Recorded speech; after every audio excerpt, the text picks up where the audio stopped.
A good day to everyone. I will be sharing a brief review on the educational reform that took place in Shanghai.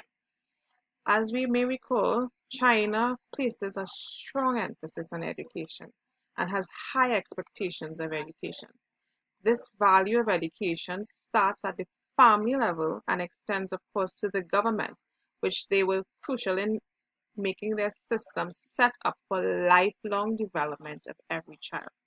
In Shanghai, this importance of education was no different, but they had taken some specific measures to improve the access and quality of education throughout the entire municipality. So, as the education system in Shanghai was developing and they were building more and more schools, they were also continuously assessing. So they would recognize if things were not working as well.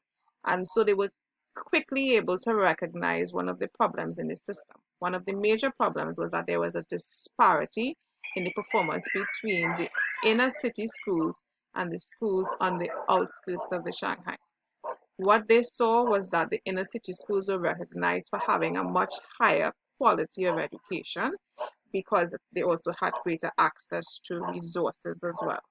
While the outer city schools had some serious management standard issues, and most of the teachers did not have much of a theoretical foundation or or engage in theoretical practices. And they also had a very high turnover rate as several of the teachers were not being paid at equivalent level to the inner city schools. So what the government did, they started this new strategy, which they referred to as the empowered administration. What it did was it partnered a very strong school or an educational firm that would have had retired teachers and principals engaged in that firm to partner with a weak or low performing school.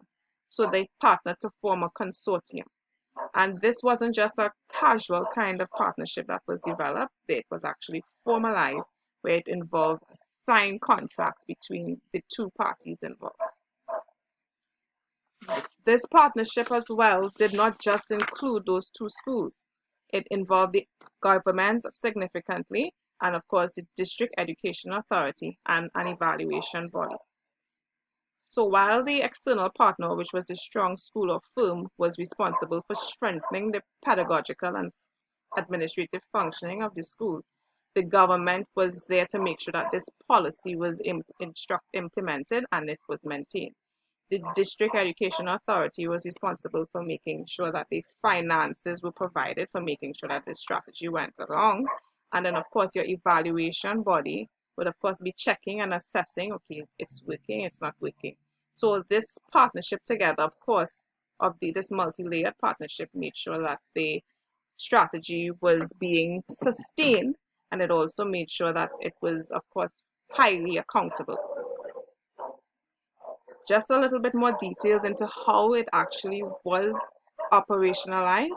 It was based on a guiding principle that all students have the potential to be high achievers.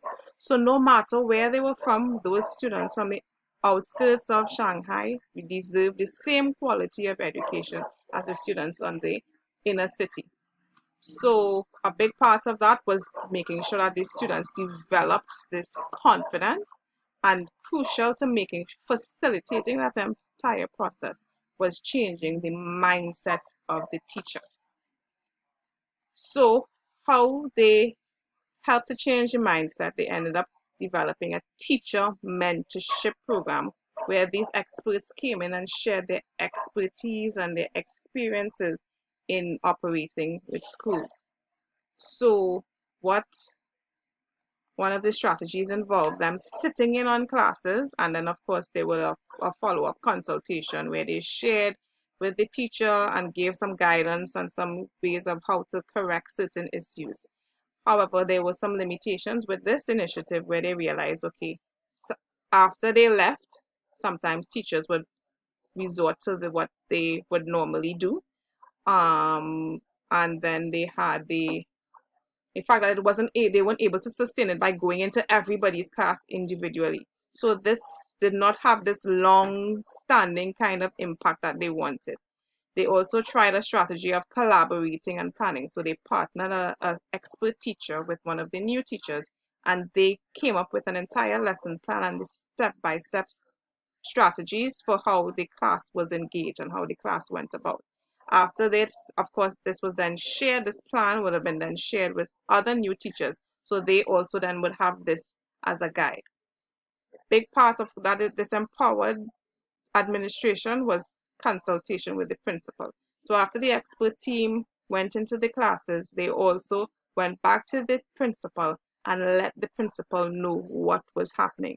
This aspect reminded me of a quote that was shared just this week with us in another course, that the principal must be constantly taking the pulse of the school, being in the know of what is taking place at the classroom level, which is what the experts would have shared with the principal, is necessary for the success of the school.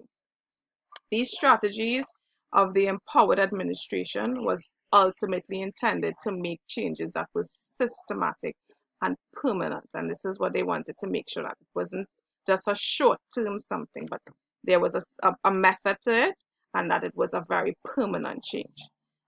This policy then showed significant improvement. This empowerment and administration, showed significant improvement in the quality of the education in Shanghai. There was a school that was ranked before they started with this empowerment administration, ranked in the as one of the worst performing schools. And then after a 5-year period, they ranked to the top third in the district. And in addition to improving the performance of several of the schools that engaged in this empowered administration, they also found that the strategy was also responsible for improving the confidence and the attitudes of not just the students, but of course the teachers.